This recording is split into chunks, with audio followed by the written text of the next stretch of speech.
Your hospital will lose money if you will not prepare for DRG.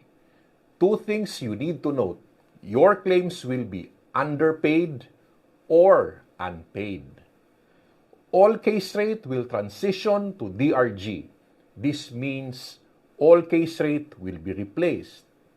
So DRG is a big brother version of all case rate. This is what I tell my clients. So hospitals will be paid based on packages. Packages are based on DRG rates. So the DRG rates are then based on two elements. The first is clinical element. These are signs and symptoms, clinical management, drugs, surgery done, and the diagnosis, and many more. Now, the second element is the cost of care or the cost of services. So, cost is the monetary value spent on a service. So, in any business, cost is associated with price or profit. So, your hospital is destined to lose money because of two things. Now, the first, clinical information is not accurate. Hospitals consistently fail to provide Philhealth accurate clinical information. You have wrong diagnosis, history, physical exam is incomplete, no OR technique, no signature, the clinical standards mismatch. Mostly, these are due to poor documentation of clinicians. But why does this happen? Hospitals do not train their doctors on Philhealth concepts and claims processing. Hospitals have competent clinicians but poor in Philhealth documentation. So my point here is this. The clinical element will not be accurate. Thus, DRG rate will not be accurate. So, what is the solution? So, as early as now, invest in training your doctors. Train doctors on Philhealth rules. Train them on Philhealth policies and documentation. In our experience, once doctors are trained, drastic improvements will happen in 15 days. If you neglect your doctors, expect your claims to be underpaid or not paid. So, item number 2, the cost of care is not the same.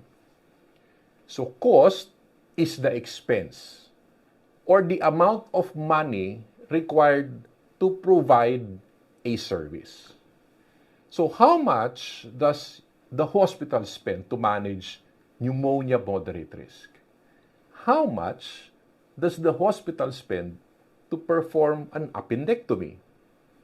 Take note, we are talking about cost. Profit is not part of this. So how much does the hospital spend on room and board? Then you have medicines, supplies, food, diagnostics, the doctor's fee, nursing services, and others. So DRG requires current and reliable data on costs. Information on cost is actually available. This is the problem. Philhealth costing data and hospital costing data are most likely extremely different. Emphasis on extremely. So, will DRG rates be based on hospital costing data or on Philhealth costing data? Is there a middle ground for this? So, Philhealth will use their costing data.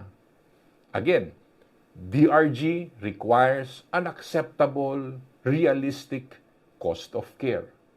So, the amount allocated for a specific DRG package is dependent on the cost of care.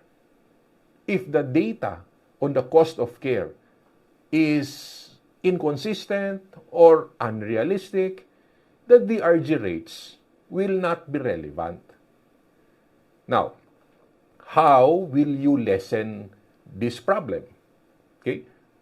Make or you update, okay, your charge master list.